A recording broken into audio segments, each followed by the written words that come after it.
સુરત જિલ્લાના માંડવી ખાતે ધર્માંતરણ મુદ્દે સંડોવાયેલા વધુ 2 ચર્ચના પાસ્તરની ધરપકડ. ઝડપાયેલા બંને પાસ્તર પૈકી એક સરકારી પ્રાથમિક શાળામાં શિક્ષક જ્યારે એક ખેડૂત હોવાનું સામે આવ્યું. ઈસ્ટરના તહેવાર દરમિયાન મહિલાનું ધર્મ પરિવર્તન કરાવ્યું હોવાની વિગતો સામે આવી. સુરત જિલ્લાના માંડવી તાલુકા ખાતે એક બળજબરીથી ધર્માંતરણની એક ઘટના થોડા સમય પહેલા સામે આવી હતી. બીમાર પતિનું ઇલાજ કરવા દવાખાને ગયેલા મહિલાને લગ્નની લાલચ આપી બહેલાવી ફોસલાવી શારીરિક શોષણ કરવામાં આવ્યું હતું અને આખરે ડોક્ટરે પોત પ્રકાશ્યું અને પોતાના પિતા સાથે મળી લગ્ન કરવા હોય તો ખ્રિસ્તી ધર્મ અપનાવવો પડશે કહી બળજબરીથી ધર્મ પરિવર્તન કરાવ્યું. ત્યાર પછી પણ લગ્ન નહીં કરી આખો પરિવાર ધર્મ પરિવર્તન કરશે તો લગ્ન કરવાની વાત કરી હતી. મહિલાએ આખરે ડોક્ટર વિરુદ્ધ પોલીસમાં દુષ્કર્મ અને બળજબરી ધર્મ પરિવર્તન કરવાની ફરિયાદ નોંધાવી હતી. પોલીસે આરોપી ડોક્ટર એવા અંકિત ચૌધરી અને તેના પિતા રામજી ચૌધરીની ધરપકડ કરી લીધી હતી અને તપાસનો ધમધમાટ શરૂ કર્યો હતો. તપાસ દરમિયાન જાણવા મળ્યું કે આ રામજી ચૌધરી માંડવી તાલુકાના પીપલવાડા ગામની સરકારી શાળામાં પ્રિન્સિપાલ તરીકે ફરજ બજાવે છે અને એક ખ્રિસ્તી ધર્મના પ્રચાર માટે એક the pre four ever lasting life trust પણ ચલાવી રહ્યો છે. પાસ્તર રામજીભાઈ ચૌધરીના 5 દિવસના રિમાન્ડ દરમિયાન અનેક ચોંકાવનારો ખુલાસો સામે આવ્યા હતા. ધર્માંતરણ માટે તેઓ મહિલાને ખાસ ટાર્ગેટ બનાવતા હતા અને વિસ્તારમાં ગરીબ આદિવાસીઓને કોઈ તકલીફ હોય તો પુત્ર ડો. અંકિત ચૌધરીના ક્લિનિક પર મોકલી ત્યાંથી દવા અપાવી કોઈ ચમત્કાર થયો હોય એવી અનુભૂતિ કરાવતા. ખાસ કરીને ખ્રિસ્તીઓનો કોઈ તહેવાર હોય તે સમયે મહિલાઓ પ્રે કરવાના બહાને ભેગી કરવામાં આવતી હતી અને તહેવારની ઉજવણી નદી કિનારે અથવા ડેમના કિનારે કરવામાં આવતી હતી. તપાસ દરમિયાન આ ટ્રસ્ટમાં અનેક લોકો જોડાયેલા હોય વધુ 2 પસ્તરની સંડોવણી જનતા બંનેની ધરપકડ કરવામાં આવી હતી. બંને પૈકી એક ડેડિયાપાડા તાલુકામાં શિક્ષક તરીકે ફરજ બજાવી રહ્યો છે જ્યારે એક માંડવી તાલુકાના લુહારવડ ગામે ખેડૂત હોવાનું સામે આવ્યું છે. હાલ પોલીસ સમગ્ર મુદ્દે ગંભીરતાથી તપાસ કરી રહી છે ને આ ટોળકીએ કેટલા લોકોનું અત્યાર સુધી ધર્માંતરણ કરાવ્યું, હજુ કેટલા લોકો આમ સંડોવાયેલા છે તેની ઊંડાણપૂર્વક તપાસ કરી રહી છે. જગદીશ ભરવાડ, ન્યૂઝ 14 માંડવી. ગઈ તારીખ 16/5/2025ના રોજ માંડવી પોલીસ સ્ટેશનની અંદર ભારતીય ન્યાય સંહિતા 2023ની કલમ 69, 351(3) મુજબનો એક ગુનો દાખલ થયેલો.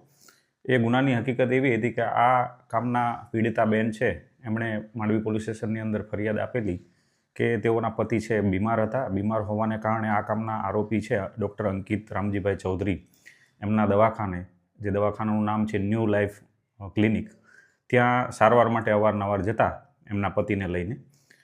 એ દરમિયાન એમના પતિ છે એમને કોઈ ગંભીર બીમારી હતી અને એ બીમારી સબબ એમનું મૃત્યુ થયેલું અને મૃત્યુ બાદ આ કામના જે ભોગ બનનાર બેન છે એ ડૉક્ટર અંકિતના સંપર્કમાં આવેલા. સંપર્કમાં આવતા તેમના બંને વચ્ચે પ્રેમ સંબંધ બંધાયેલો અને પ્રેમ સંબંધ દરમિયાન તેઓ વચ્ચે શરીર સંબંધ બી બંધાયેલો અને આ કામના જે આરોપી છે તેમને આ ભોગ બનનાર છે એમને પ્રોમિસ આપેલું કે હું એમની સાથે લગ્ન કરશે અને એ લગ્ન કરવાની લાલચ આપી એમને ભોળવી એમનું શારીરિક શોષણ કરેલું અને એમનું ધર્મ પરિવર્તન કરાવરાયેલું.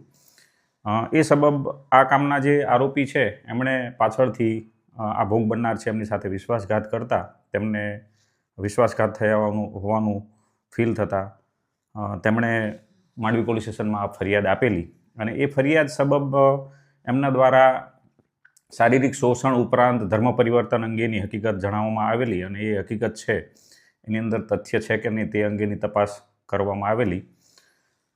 એ તપાસ દરમિયાન એવું માલુમ પડેલું કે ગઈ 20/4/2025ના રોજ ફરિયાદી દ્વારા જે આક્ષેપ કરેલ છે એ પ્રમાણે એમનું લખગામ ખાતે આ કામના જે ફરિયાદીની સાથે જેમણે શરીર સંબંધ બાંધ્યો છે ડૉક્ટર અંકિત અને એમના પિતા છે એમના દ્વારા ધર્મ પરિવર્તન કરાવવામાં આવેલી હોવાની હકીકત અને એ અંગેના સમર્થન કરતા પુરાવા મળેલા. એ પુરાવા આધારે પોલીસ દ્વારા તપાસ કરવામાં આવેલી અને એ તપાસને અંતે આ જે મૂળ FIR છે એની અંદર ગુજરાત ધર્મ સ્વતંત્ર અધિનિયમ 2003 તથા સુધારા અધિનિયમ 2021ની સંલગ્ન કલમો છે એનો ઉમેરો કરવામાં આવેલો. સાથે સાથે BNSની કલમ 54 જે એબેટમેન્ટ છે એ અંગેનો પણ ઉમેરો કરવામાં આવેલો અને તપાસ છે એ આગળ કરવામાં આવેલી.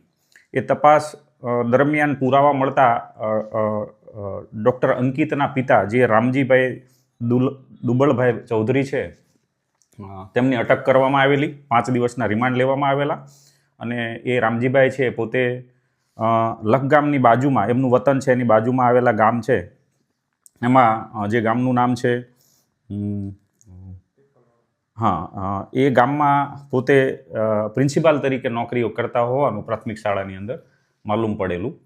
અને તે દિશામાં પણ એમની વિરુદ્ધમાં શિક્ષાત્મક પગલાં લેવા માટે થઈને જિલ્લા પ્રાથમિક શિક્ષણ અધિકારી છે એમને રિપોર્ટ કરવામાં આવેલો. આ કામના આરોપી છે એમને 5 દિવસ રિમાન્ડ દરમિયાન જુદી જુદી હકીકતો અને તથ્યો અંગેની ઊંડાણપૂર્વકની તપાસ કરવામાં આવેલી. તપાસને અંતે એમના વિરુદ્ધમાં પુરાવા એકત્રિત કરવામાં આવેલા. એ તપાસ દરમિયાન હકીકત ખુલવા પામેલી કે આમાં અન્ય 2 આરોપીઓ પણ સંડોવાયેલા છે. એ 2 આરોપી જે છે એમાં એક ગુરજીભાઈ કોટિયાભાઈ વસાવા કે જે રેલવા ગામ નિશાળ ફળિયું ડેડિયાપાડા નર્મદા જિલ્લાના વતની છે અને પોતે જૂની આંબાવાડી ગામ છે ત્યાંની પ્રાથમિક શાળાની અંદર, સરકારી શાળાની અંદર શિક્ષક છે એમની, તથા નવીનભાઈ ચુનીલાલ ચૌધરી કે જે લુહારવડ ગામના છે માંડવી તાલુકાનું, એ બંને છે એમના વિરુદ્ધમાં પુરાવા મળેલા. એટલે એ બંને આરોપીઓને પણ ગત 17/12/2025ના રોજ અટક કરવામાં આવેલા છે અને 22 તારીખ સુધીના એ બંને આરોપીઓના રિમાન્ડ લેવામાં આવ્યા છે. હાલ આ બંને આરોપીઓ છે એ પોતે પોલીસ કસ્ટડી રિમાન્ડમાં છે. એમની વિગતવારની પૂછપરછ ચાલી રહી છે અને પૂછપરછ દરમિયાન એવું માલુમ પડેલ છે આ ગુરજીભાઈ છે એ સરકારી શાળામાં છે અને પાસ્ટર તરીકેનું કામ કરે છે.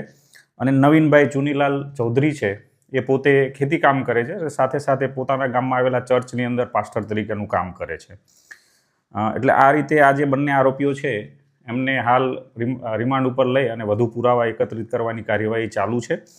તપાસ દરમિયાન આ જે આરોપીઓ છે એની વિગતવાર પૂછપરછ કરી અન્ય કોઈ હકીકત ધ્યાન ઉપર આવશે તો એ અંગે પણ એ દિશામાં પણ પોલીસ દ્વારા કાર્યવાહી કરવામાં આવશે.